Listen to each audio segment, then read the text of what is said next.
Bueno, te voy a contar una pequeña historia de reencarnación y esta es real. Se trata de unos padres que están con su hijo y de repente los padres los quieren llevar a un museo de aviones, ¿no? Más o menos era como un museo, una exposición.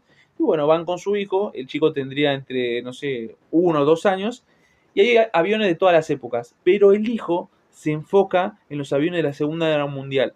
Cuando ve esos aviones es como que le agarra una emoción y el chico va ahí y se queda y juega y está emocionado y el padre al ver esta emoción decide comprarle juguetes de aviones. Entonces, ¿qué pasa? Cuando llegan a la casa, el chico siempre jugaba lo mismo. Hacía que el avión se estrellara contra un mueble que tenía y después hacía como que se prendía fuego y caía. Y hacía lo mismo, y jugaba y se caía, se estrellaba, se caía.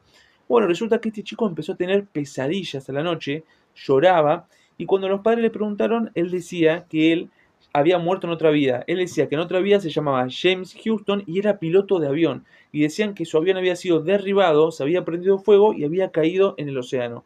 Y así es como había muerto. Entonces, claro, a los padres les llamó la atención porque dijo, o sea, ¿de dónde sacó esto?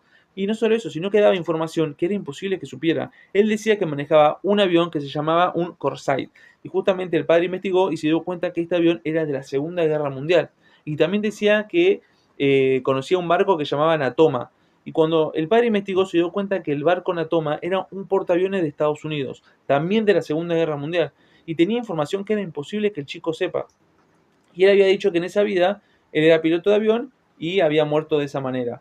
Entonces, bueno, los padres buscaron información, buscaron a una persona, porque ellos no creían en estas cosas de la reencarnación, a una persona que se especializaba en reencarnación. Hicieron todo un tratamiento, todo, y él les contó que la edad que tenía el chico era la edad donde algunos empezaban a recordar vidas pasadas, entre el año, 2, 3, 4 años, como mucho 5, y después es como que se olvidan y siguen de nuevo.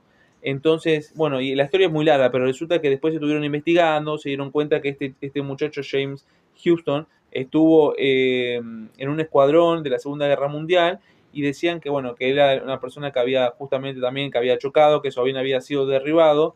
Y bueno, y la historia sigue para largo, pero lo importante es que la reencarnación es 100% real. Parece que es un ciclo infinito donde una persona pierde la vida o deja este mundo, se ve que se va a un lado, se prepara y después vuelve de nuevo acá para tener otra vida. Será por ahí otra oportunidad o simplemente será un ciclo infinito que no termina más. Pero es fascinante y la verdad que está para explorar este tema porque la verdad, así como este caso hay montones.